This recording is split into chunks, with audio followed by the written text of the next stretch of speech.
La vie de Gaspard s'est effondrée en un instant. Le jour où il a reçu l'appel fatidique de la gare.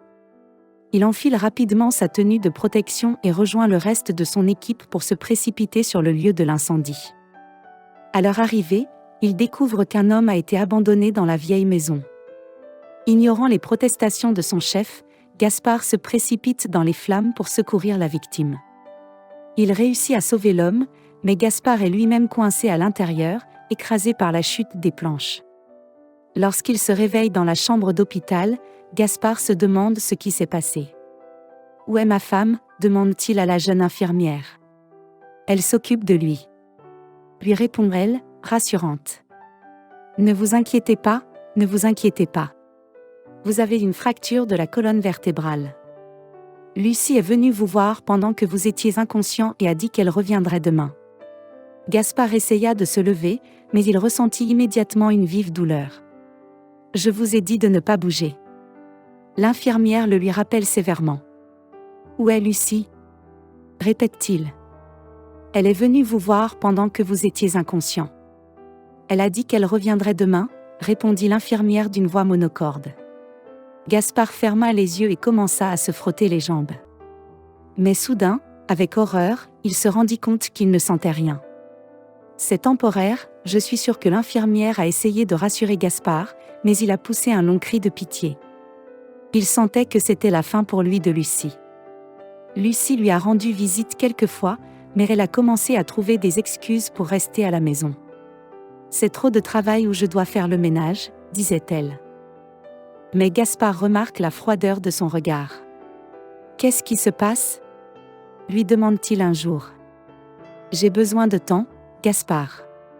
Tu comprends qu'il s'est passé tellement de choses à la fois, avoua-t-elle. Et bien sûr, Gaspard a compris. Lucie n'était pas préparée à son état ni au fait qu'il finirait par se rétablir.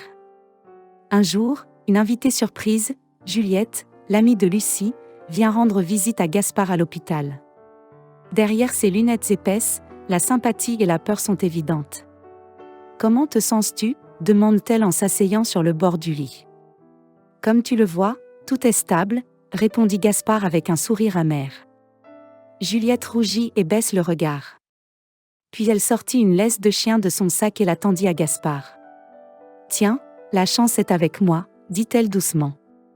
Gaspard décida que son labrador bien-aimé resterait sous la garde de Lucie malgré leurs problèmes, il espérait qu'elle prendrait soin de leur animal. « Le chien dérange Lucie ?» demanda Juliette. Elle secoua la tête avec amertume, puis, prenant une grande inspiration, elle s'exprima. Lucie l'a mis dehors. Et elle est partie aussi. Gaspard ferma les yeux. Il avait compris depuis longtemps que tout menait à ce moment, mais quelque part au fond de lui, il espérait que sa femme lui laisserait au moins un peu de temps. Cependant, ses vains espoirs finirent par éclater comme un ballon de baudruche. Juliette commença à rendre visite à Gaspard plus souvent. Elle était comme un rayon de lumière dans son monde sombre, apportant des livres de la bibliothèque où elle travaillait. Sa voix mélodieuse l'entraîne dans une autre réalité. Au bout d'un mois et demi, Gaspard rentre chez lui, entre en fauteuil roulant dans l'appartement vide et silencieux et s'effondre complètement. Tout ici lui rappelle son ancienne vie, qu'il n'arrive pas à effacer complètement de sa mémoire. Un jour que sa mère, qui s'occupait de lui, a quitté la pièce, Gaspard a fait un geste désespéré, attrapant rapidement un paquet d'analgésiques puissants sur la table. Il le glisse nerveusement dans sa poche. « Qu'est-ce que tu prépares ?» La voix de sa mère retentit. Gaspard pâlit, incapable de s'expliquer. « Ne t'avise pas, mon fils. J'ai perdu ton père. Et je ne pourrais pas survivre si je te perdais aussi, dit-elle.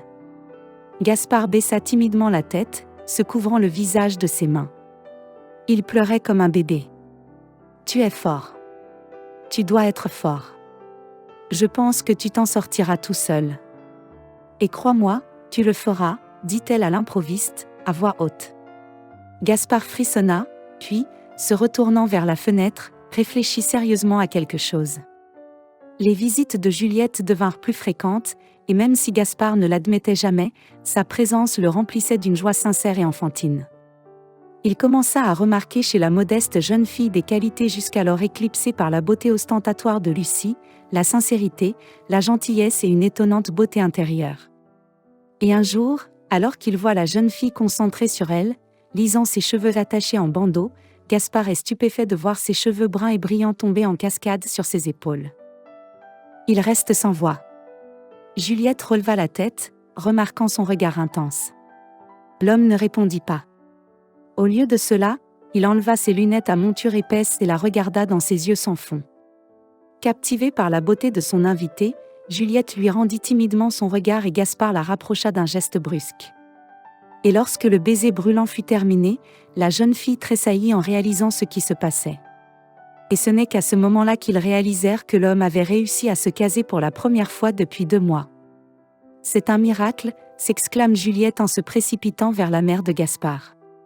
Celle-ci entre dans la pièce et fond en larmes, serre son fils dans ses bras et se sent enfin soulagée car ils s'embrassent depuis ce jour de façon extraordinaire. La force et la volonté s'éveillent chez Gaspard.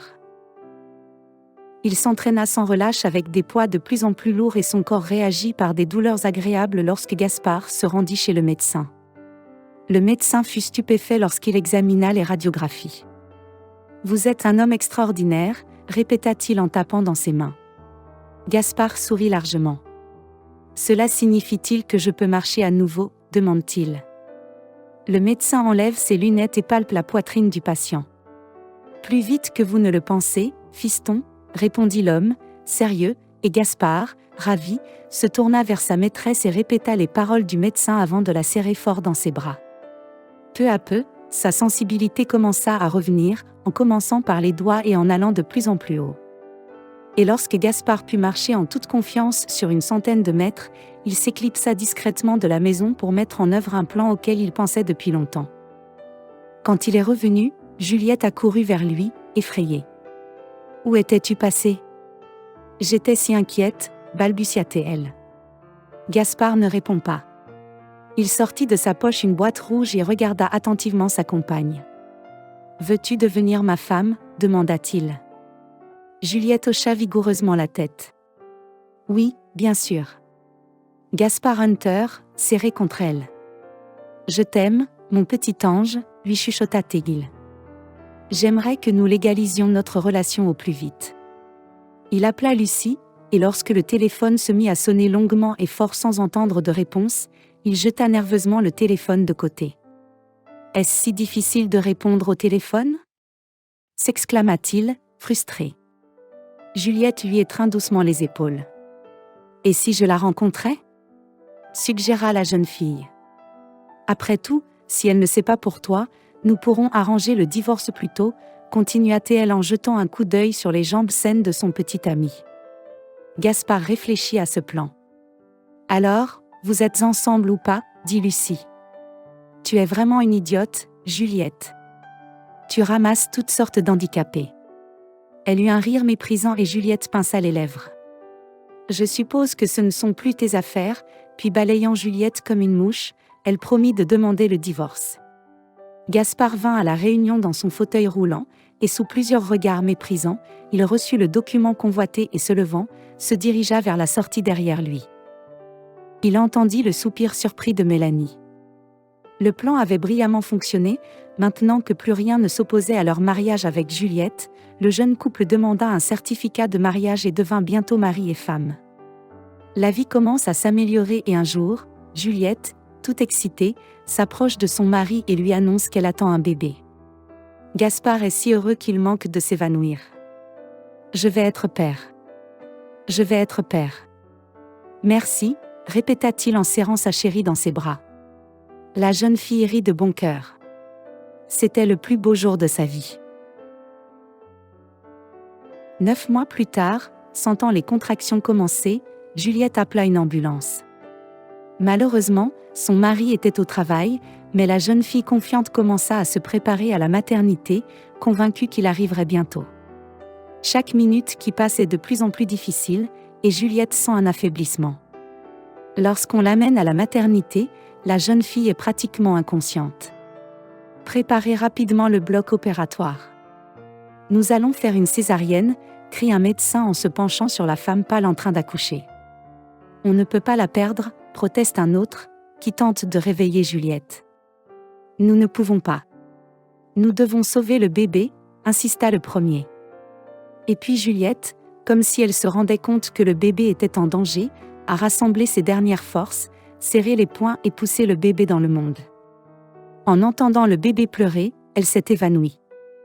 Gaspard, écartant les médecins, court dans le couloir de l'hôpital. « Laissez-moi entrer. Laissez-moi entrer. Ma femme est là-dedans », s'écrie-t-il avec enthousiasme. L'homme ne comprenait pas pourquoi tout le monde autour de lui essayait de lui barrer la route vers sa bien-aimée. « Qu'est-ce qui vous prend ? Ouvrez cette foutue porte », grogna Gaspard à l'adresse du médecin qui venait de quitter la pièce, fatigué. L'homme enleva ses lunettes et dit « Laissez-le passer ». Gaspard, affolé, se précipita dans la chambre lorsqu'il vit le corps ensanglanté de sa femme sur la table. Il est horrifié. Un moniteur placé à proximité montrait les battements du cœur qui s'affaiblissaient lentement au fil des secondes. « Non, non », s'écrie l'homme en saisissant les faibles épaules de sa femme. La ligne droite traînait douloureusement sur le moniteur et des larmes amères coulaient sur le visage de l'homme qui pleurait. « Ne me laisse pas. Ne me quitte pas. Tu es mon ange, ma Juliette chérie, notre fille et toi avez besoin l'une de l'autre. » Il serre son corps inanimé dans ses bras. Quelques secondes angoissantes s'écoulent et quelque chose d'incroyable se produit. La machine cardiaque émet un bip sonore insistant. Gaspard l'a regardé. « J'espère qu'il est vivant », s'exclama-t-il, incrédule. Le médecin, qui vient d'entrer dans la chambre, regarde Juliette avec stupéfaction. « Comment est-ce possible ? » murmura-t-il. « C'est un miracle », répondit la sage-femme. Gaspard et Juliette s'étreignent et pleurent. Ils savaient que leur vie commune était pleine de magie, mais seulement lorsqu'ils étaient ensemble. Si vous avez aimé cette histoire, abonnez-vous à notre chaîne pour ne pas manquer de nouvelles histoires passionnantes. Appréciez également en aimant cette vidéo. À bientôt.